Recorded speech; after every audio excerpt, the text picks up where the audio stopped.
Let's take an example of opening a sales order in view mode. So I'm going to open the sales order from my NetSuite UI by clicking view. From NetSuite UI, the request should be sent to the NetSuite application server, which is our point number 1 here. And now the application server will try to find that page in the database. And if the database, that particular page is available, and those pages will be loaded back to our server, which is our point number 3 here. And since we have deployed our user event script on a sales order record, and this is on server side, and before returning this particular view mode of the sales order back to our client side, the user event before load will get triggered and will perform all the operations which we have in that user event before load script. Okay. Right now I have this user event script, which is in version 2.1. There is only one entry point called as before load, and all the other entry points has been commented out.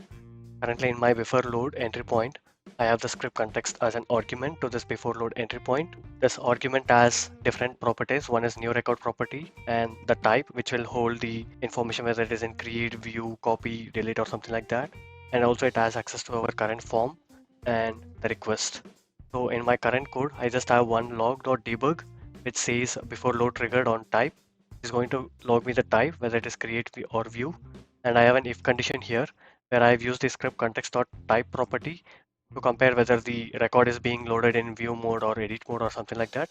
And how did I arrive with the script context.UserEventType.view? Let's go back to NetSuite account. I'm going to search for before load in my NetSuite Help Center. And I'm going to click on this first link.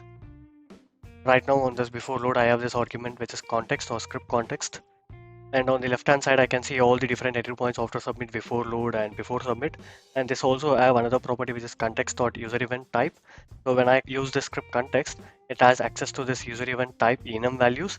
And this has list of enum values starting from approve, cancel till xedit. This is how I have used the script context.UserEventType to compare with my view mode. Let's go back to our code. So you can clearly see script context.UserEventType.view, which is going to compare the value which I get retrieved from my current script when the record get executed. And if that record is being loaded in view mode, I'm going to try to add a button on that particular record. So how did I arrive at this value?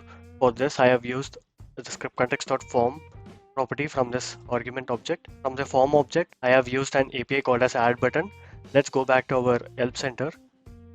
And if I just click on this before load, I can see all the different parameters which is available for this before load. And the first parameter is context.form, which is nothing but our type server widget.form. So I'm going to click on this server widget.form. And on the left hand side, you can clearly see it shows all the different object members available for this form object. So I have used this form.add button, and we can see a lot of other APIs like form.add field, form.get sublist, get field, get button, and all those stuffs. And that is how I have used this particular form.add button API to add my button called as custom button. So I have uploaded this code in my NetSuite account, and also I have created the script record for this particular user event script, and I can clearly see it has pointed out my before load function, and this particular user event script has been deployed on a sales order record. Now let's go ahead and test our script. So I'm going to navigate to transactions, sales, and then I'm going to click on list. So I have the list of sales orders. So I'm going to pick one sales order randomly, and then I'm going to click on view. So let's pick this particular sales order whose internal ID is 22099. So I'm going to click on view. So this sales order will be opened in view mode. My expectation is to show the button. I can see the button on the right hand side, a custom button here. Now let's try whether my custom button shows up when I open the sales order in edit mode or not. So I'm going to click edit on the sales order.